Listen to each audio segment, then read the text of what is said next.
वतन्मयारविन्दे भवं भवानी त्वमेव माता च पिता त्वमेव बन्धो च सखा त्वमेव विद्या द्रविणं त्वमेव सर्वं मम देव नीलाम्बुजश्यामलकोमलाङ्गं सीतासमारोपितवां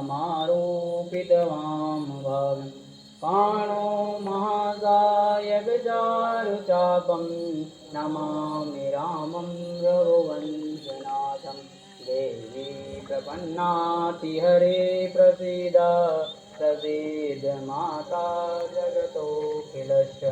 प्रसीद विश्वेश्वरि पाहि विश्वं